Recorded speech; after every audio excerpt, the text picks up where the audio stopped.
আমরা সবাই বাংলাদেশি হিসেবে খুবই প্রাউড ফিল করছি। আমাদের জন্য গতকালকে একটা বিশেষ দিন ছিল। অস্ট্রেলিয়া শেষ পর্যন্ত ছেড়ে কথা বলবে না। বাংলাদেশ ক্রিকেট বোর্ড এবং বিসিসিআইয়ের মধ্যে খুব পজিটিভ যোগাযোগ আছে। সিরিজটা কখন হবে, কিভাবে হবে বা কোন পরিস্থিতিতে হবে, এটা সময়ের সাথে সাথে এটা আপনারা জেনে যাবেন। আসলে ভালো খেলেছে, এটা ইম্পর্টেন্ট আর কি। পরের ম্যাচে কী ধরনের স্ট্র্যাটেজি হওয়া উচিত, কী প্ল্যান হওয়া উচিত, আপনি মানে টোটাল আসলে এখন দলের এনভায়রনমেন্টটা কেমন, যোগাযোগ হয়েছে আপনার সাথে, যদি একটু বলতেন। না, প্রথম কথা যেটা সেটা থেকে আমরা সবাই বাংলাদেশি হিসেবে খুবই প্রাউড ফিল করছি। আমাদের জন্য গতকালকে একটা বিশেষ দিন ছিল।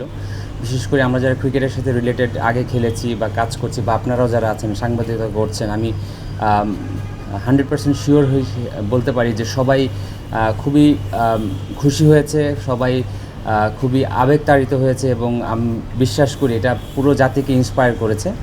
ইন টার্মস অফ কীভাবে খেলবে বা কী স্ট্র্যাটেজি হওয়া উচিত, এটার জন্য টিম ম্যানেজমেন্ট আছে, ক্যাপ্টেন আছে, প্লেয়ার্সরা আছে, তারা এটা ডিসাইড করবে। আমরা সাধারণ দর্শক হিসাবে বা বাংলাদেশ টিমের সমর্থক হিসাবে যেটা আশা করি সেটা হচ্ছে বাংলাদেশ যেই ধারাবাহিকতাটা বজায় রেখে খেলছে সেই ধারাবাহিকতাটা তারা বজায় রাখবে। এবং আমরা এটা জানি যে অস্ট্রেলিয়া খুবই শক্ত একটা দল এবং তারা খুব কঠিনভাবে ফেরত আসার চেষ্টা করবে। বাট বাংলাদেশ টিম যেভাবে ক্রিকেট খেলছে এই ধারাবাহিকতা যদি বজায় রাখে, এটা তো আমরা সবসময় বলি, বিশ্বাস করি। অনেকে অনেক সময় হয়তো এটা ডাউট করতে পারেন, বাট বাংলাদেশ টিম এখন যেই পরিস্থিতিতে আছে বা গত 3-4 বছর ধরে যেই ধারায় ক্রিকেট খেলছে, আমরা যে কোনো দলের এগেনস্টে যে কোনো জায়গায় যে কোনো কন্ডিশনে আমরা খুবই শক্তিশালী একটি প্রতিপক্ষ। এবং আমরা আশা করি বাংলাদেশ টিম যেইভাবে ক্রিকেটে এই ম্যাচটায় খেলেছে সেটা বজায় রাখতে পারবে ইনশাআল্লাহ। একটা ব্যাপার হচ্ছে যে শান্ত বারবার বলছিলেন যে অবশ্যই তারা উপভোগ করবেন, এনজয় করবেন এই সময়টা। তারা আসলে আপনার সাথে নিশ্চয়ই যোগাযোগ হয়েছে, তারা আফটার ম্যাচ কীভাবে জিনিসটা আসলে সেলিব্রেট করেছে এবং ক্রিকেট বোর্ডের কোনো প্ল্যানিং আছে কিনা এত ঐতিহাসিক একটা জয়টাকে সেলিব্রেট করার? দেখুন, ক্রিকেট বোর্ডের যেটা প্ল্যানিং, এটা তো বোর্ড আছে, সম্মানিত ডিরেক্টর আছেন, তারা ডিসিশন নেবেন বা তারা চিন্তা ভাবনা করবেন। But as far age team is concerned, তাদের সাথে যতটুকু কথা হয়েছে তারা ডেফিনেটলি সেলিব্রেট করেছে। বাট তাদের কথা শুনে মনে হয়েছে তারা খুবই গ্রাউন্ডেড। তারা পরবর্তী ম্যাচের জন্য অবশ্যই উপভোগ করেছে, বাট পরবর্তী ম্যাচের জন্য খুবই ফোকাসড আছে। তাদের কণ্ঠস্বরে অনেক খুশি প্রকাশিত হয়েছে। তবে থাকে না যে একটা ম্যাচ জিতলাম সব শেষ হয়ে গেলো, এরকম সিচুয়েশনে নাই। দে আর ভেরি প্রফেশনালস এবং এই প্রত্যেকটা জায়গায় থেকে কিন্তু আমরা আস্তে আস্তে ইমপ্রুভ করছি। 10 বছর 15 বছর আগে একটা ম্যাচ জিতলে হয়তো এটা আমরা অনেক দিন এটা রেস্ট টেনে নিয়ে যাওয়া হতো বা আমরা ওভাবে উপভোগ করেছি। এখন প্লেয়াররা দে আর ভেরি প্রফেশনাল, সময়ের সাথে সাথে তারাও জিততে শিখছে এবং তারা জানে যে জিতার জন্য কী করা রাখবে। আশা করি তারা পরবর্তী ম্যাচটাতেও প্রফেশনালিজমটা বজায় রেখে টিম প্ল্যান অনুযায়ী খেলার চেষ্টা করবে। আমরা তো সাধারণ দর্শক, আমরা খেলা দেখব, চিয়ার করব, আর মূল কাজটা তো তারাই করে। আশা করি তারা সেই কাজটা খুব ভালো মতো করতে পারবে ইনশাআল্লাহ।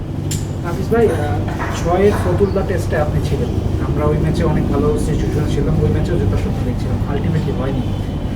এই টেস্টটাতেও যখন একই রকম সিচুয়েশনে ছিল, আমরা কন্ট্রোলে ছিলাম, ওই টেস্টের স্মৃতি মনে পড়েছিল কিনা বা একটু ভয় লাগছিল কিনা, বা ওই 6-এর দলটার থেকে 26-এর দলটা কোথায় ডিফারেন্স যে জয়টা এলো? দেখুন, আমরা 6-এর যেই ম্যাচটা ছিল ওখানে আমরা অলমোস্ট জিতে গিয়েছিলাম। আমরা ওই দলটা ওই ম্যাচটা জিততে না পারার কষ্টটা অনেক বড় ছিল।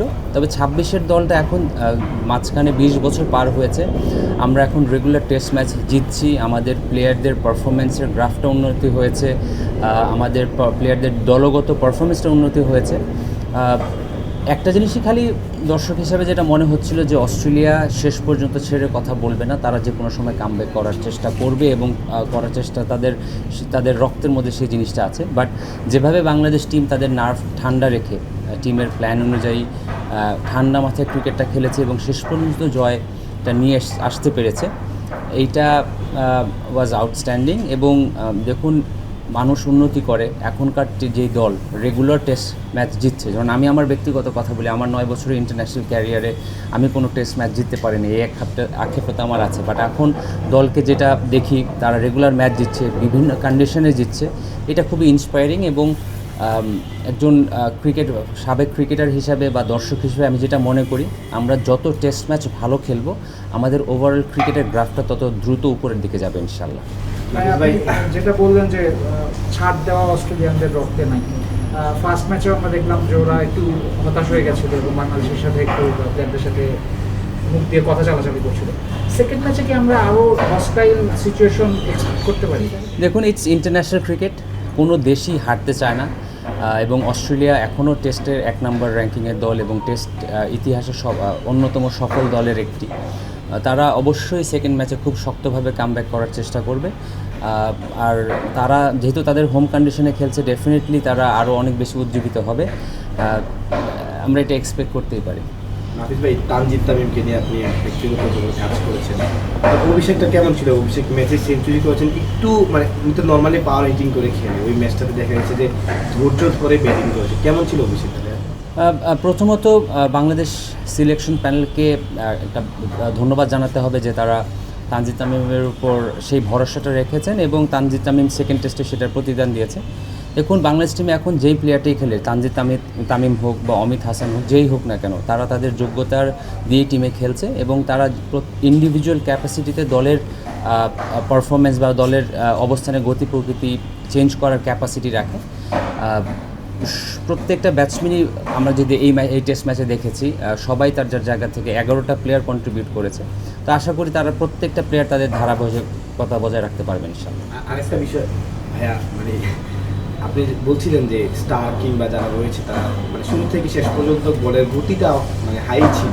আমাদের ক্রিকেটার যারা রয়েছেন, তাসকিন ভাই যারা রয়েছেন, তাদের বলের গতিটা কিছুটা কমে যাচ্ছে, এইটার কারণটা শুরু 5 দিন cricket is a very tough cricket. আপনি যদি একটা জিনিস খেয়াল করে দেখেন, অস্ট্রেলিয়া 134 বা 38 ওভার ব্যাটিং করেছে। সো এই টাইমটা বোলিং করা যে কোনো কন্ডিশনেই কিন্তু কঠিন। আমরা পেসটা আসলে পেস থাকলে ভালো, বাট আমাদের বোলাররা যেভাবে লাইন লেন্থ মেনটেন করেছে বা তাদের বলের পিছনে যে স্কিলটা ছিল সেটা কিন্তু কোনো সময় কমেনি। So as long as the bowlers are bowling in the right areas, Australian ব্যাটসম্যানরা কিন্তু পুরো টেস্ট ম্যাচে কোনো সময় স্বাচ্ছন্দ্যভাবে খেলতে পারেনি।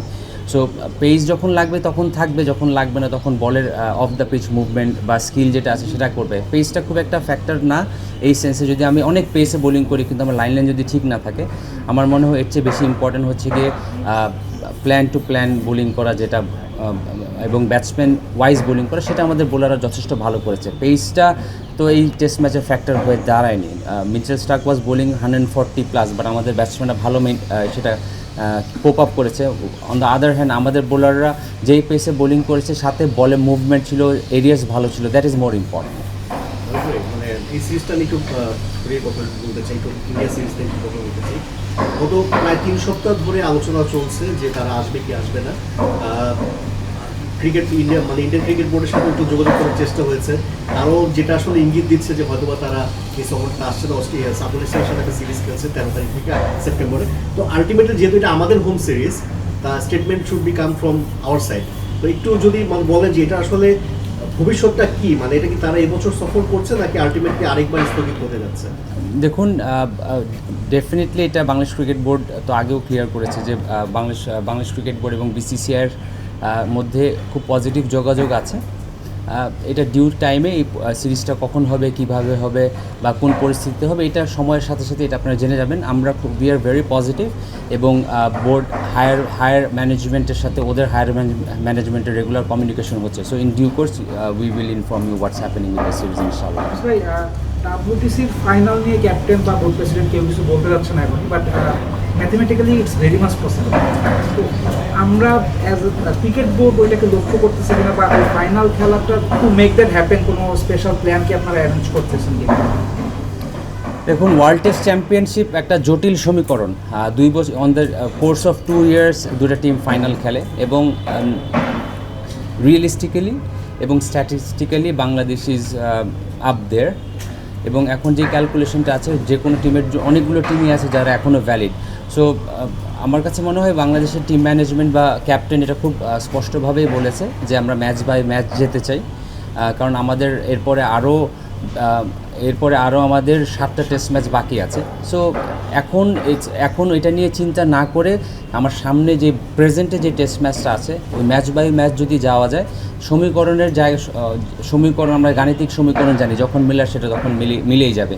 এখন এইটা আপনি 1 বছর 1.5 বছর পরে একটা টুর্নামেন্টে কখন কী হবে এইটা বলে তো আর আপনি এখনই এটা নিয়ে কাজ করতে পারবে না, কারণ we don't want to go too much ahead of the situation. আমার কাছে মনে হয় যে প্রেজেন্টে নিয়ে যদি আমরা ফোকাস করি, ফিউচার ইনশাল্লাহ উইল বি ব্রাইট।